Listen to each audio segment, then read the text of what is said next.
Halo para penggemar solo leveling. Setelah kita menyaksikan perjalanan epik Sung Jinwo yang menaklukkan para iblis dan mendekati puncak kastil iblis, kini ceritanya akan memasuki babak baru yang lebih menegangkan, di mana pertarungan besar akan dimulai dari pergerakan para hunter kelas negara, ketegangan di asosiasi hunter Korea, hingga konfrontasi antara Jinwo dengan Raja Iblis Baran.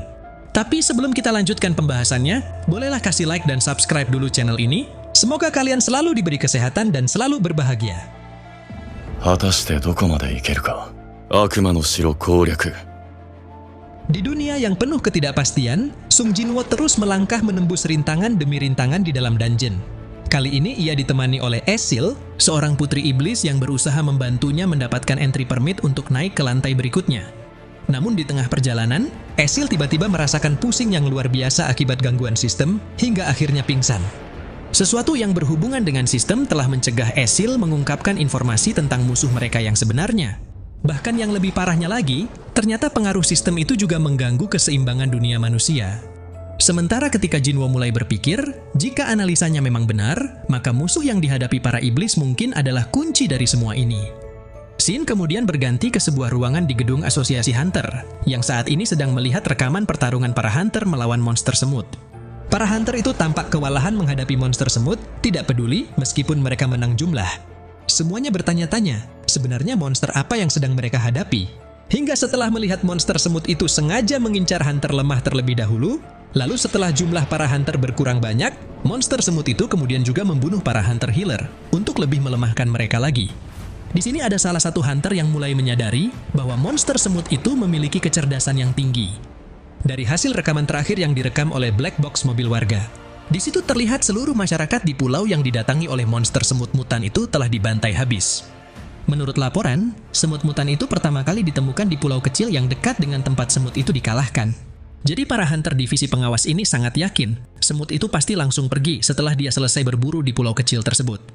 Korban di pihak hunter berjumlah 4 orang yang terdiri dari satu hunter rank E, satu healer rank D, dan leader rank C. Wo Jinchul mengungkapkan, faktor penentu dalam pembasmian semut mutan itu adalah para hunter rank A yang terlambat datang. Singkatnya, untuk membunuh semut mutan itu, mereka membutuhkan kekuatan yang setara dengan setidaknya satu hunter rank A.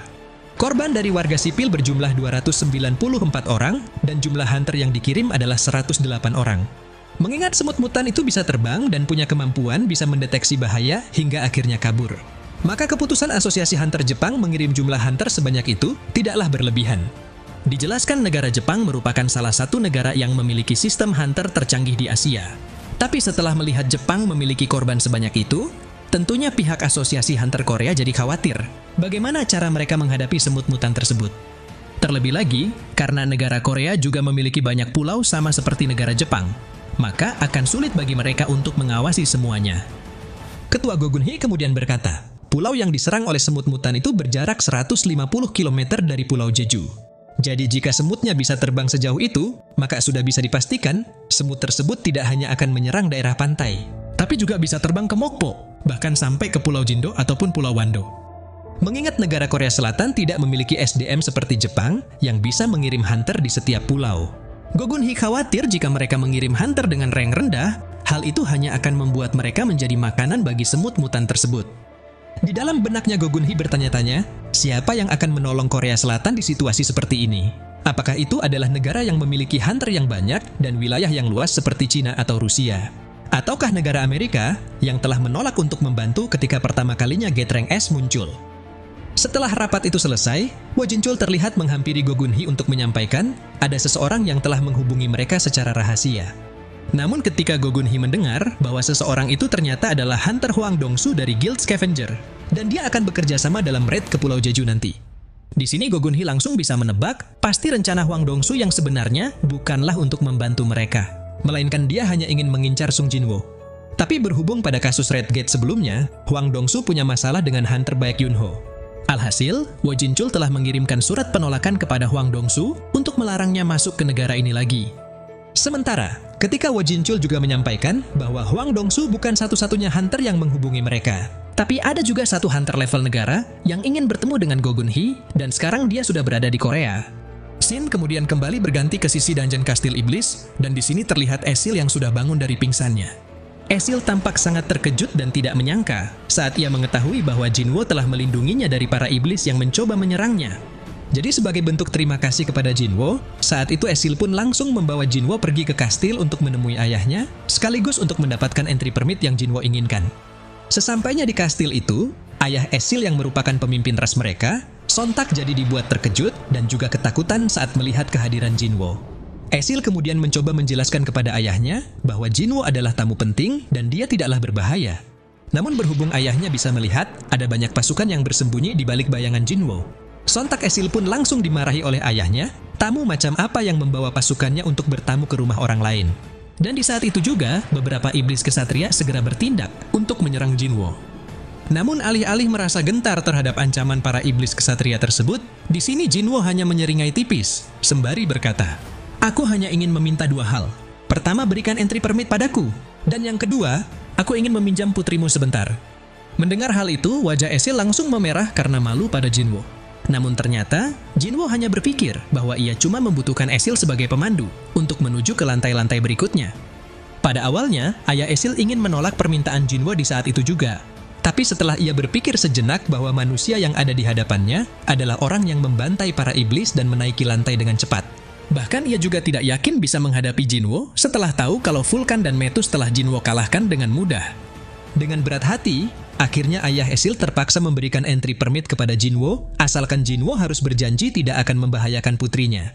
Setelah Jinwo menyetujui syarat yang diberikan oleh ayah Esil, hingga ia berhasil mendapatkan izin darinya, Jinwo dan Esil langsung melanjutkan perjalanan mereka ke lantai berikutnya, yaitu tempat iblis klan Garshi.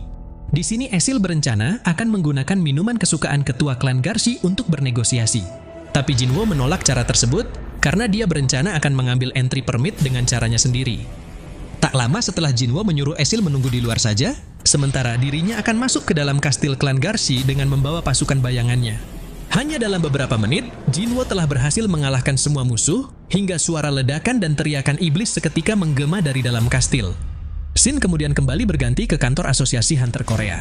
Di sini terlihat ada seseorang yang menemui ketua Gogun Hee untuk membicarakan sesuatu. Dia adalah Thomas Andre, salah satu dari 5 hunter kelas negara yang dikenal sebagai manusia terkuat di dunia. Dengan tubuh kekar layaknya raksasa, tatapannya menyapu seluruh ruangan dengan penuh wibawa. Si hunter yang congak itu kemudian berkata, "Sebelum kita membahas masalah Pulau Jeju, aku ingin bertanya tentang keberadaan Hunter Sung Jinwo terlebih dahulu." Namun berhubung saat itu Wo Jinchul memberitahunya bahwa Jinwo adalah orang yang sulit diprediksi, bahkan tim pemantau Korea kesulitan melacaknya. Sontak Thomas langsung menanggapinya dengan tertawa kecil, seolah-olah ia tidak mempercayai ucapan Wo Jinchul begitu saja. Sementara, ketika Thomas juga ingin meminta Asosiasi Hunter Korea untuk melarang Hwang Dong-su masuk ke negara ini, Gogun Hee yang mendengarnya jadi merasa sedikit jengkel dengan Thomas, karena Thomas seolah-olah mengatakan bahwa Hwang Dong-su sudah menjadi milik Amerika. Hingga setelah Thomas mengetahui kalau Asosiasi Hunter Korea sudah lebih dulu melarang kedatangan Hwang Dong-su, akhirnya pertemuan itu pun hanya berlangsung dalam waktu yang cukup singkat. Lalu ketika Thomas akan pamit pergi sembari mengatakan bahwa ia sebenarnya juga tertarik untuk ikut serta dalam raid Pulau Jeju, asalkan ada bayaran untuk jasanya. Tak lama setelah itu, berita mengejutkan telah datang dari Jepang, yaitu soal persetujuan mereka yang akan bekerja sama dengan Korea untuk membentuk tim gabungan yang terdiri dari hunter terbaik. Cerita kembali berfokus ke sisi dalam dungeon kastil iblis tempat Jinwo berada, yang mana setelah Jinwo terus menaiki lantai demi lantai dan membantai para iblis dengan kecepatan luar biasa, kini level Jinwo telah meningkat pesat hingga mencapai level 87. Bahkan Igris dan Tank juga telah mencapai level maksimal, dan sekarang mereka sudah siap untuk dipromosikan. Begitu Jinwo mengizinkan promosi kedua prajurit bayangannya tersebut, di sini terlihat ada aura hitam pekat yang menyelimuti tubuh mereka, dan energi itu seketika langsung dilepaskan hingga mencakar langit. Dengan mendapatkan promosi itu, sekarang Igris telah resmi naik ke rank Elite Knight yang kekuatannya setara dengan rank S. Sementara Tank telah naik menjadi Knight yang mendapat kekuatan setara rank A. Esil yang melihat transformasi mereka dengan tatapan kagum. Kemudian ia bertanya kepada Jinwo, apakah Jinwo tahu sudah berapa banyak klan yang dia hancurkan? Lalu setelah Jinwo menjawab, karena ini lantai 89 dan klan Radir tidak dihitung, maka ia sudah memusnahkan 9 klan. Di sini Esil pun mencoba memperingatkan Jinwo bahwa mulai dari lantai 90, tiap lantainya akan diawasi oleh klan bangsawan tingkat tinggi, dan kekuatan mereka berbeda jauh dari iblis di lantai ini. Jadi kalau Jinwo bisa membujuk mereka, mungkin mereka akan memberikan entry permitnya kepada Jinwo secara sukarela. Namun sembari tersenyum, Jinwo menjawab, "Jika aku lebih lemah, apakah aku bisa bernegosiasi dengan klanmu? Kira-kira seperti itulah kenyataannya. Lagi pula bukankah kau pernah bilang selalu ada kompetisi yang sengit di antara klan iblis hanya karena merebutkan peringkat? Jadi anggap saja, aku akan membantu klan Radir untuk mencapai peringkat 1. Esil yang mendengarnya kemudian kembali bertanya kepada Jinwo, "Kenapa kau mengampuni klan kami?" Namun berhubung saat itu Jinwo malah dengan refleks menjawab, "Karena aku menyukaimu." Seketika wajah Esil langsung merona karena malu, padahal Jinwo tidak bermaksud untuk mengatakan sesuatu seperti perasaan suka terhadap wanita. Shin kemudian memperlihatkan Jinwo yang terus menaiki lantai demi lantai, hingga ia berhasil sampai di lantai 97. Benar seperti yang Esil katakan, ternyata monster di lantai 90 ke atas memang lebih sulit dihadapi daripada lantai sebelumnya. Jadi karena level dan jumlah monsternya berbeda jauh dibandingkan dengan monster di lantai 90 ke bawah. Akibatnya, prajurit bayangan Jinwo sering dikalahkan dan diregenerasikan kembali, hingga membuat penggunaan mana Jinwo masih boros, walaupun ia sudah menaikkan stat intelligence-nya. Namun ketika Jinwo sudah turun langsung ke medan pertempuran untuk menghadapi para musuhnya, pada akhirnya, Jinwo tetap bisa mengalahkan mereka semua, hingga level Jinwo pun juga telah naik ke level 90. Mendengar Esil yang bertanya, apakah semua manusia itu sekuat Jinwo? Lantas Jinwo pun menjawab tidak semua, tapi setidaknya ada 2 orang. Kedua orang yang Jinwo maksud tersebut adalah Ketua Gogunhee dan Cha-in. Menurut Jinwo mereka berdua terasa lebih kuat daripada Hunter rank S lainnya. Bahkan aura Cha-in lebih tinggi daripada Choi Jong-in yang dikenal sebagai prajurit terkuat. Atau dengan kata lain, bahkan di rank S pun masih ada perbedaan kekuatan, dan karena kekuatan rank S tidak bisa dihitung, maka perbedaan kekuatan antara rank S memang lebih besar daripada rank lainnya.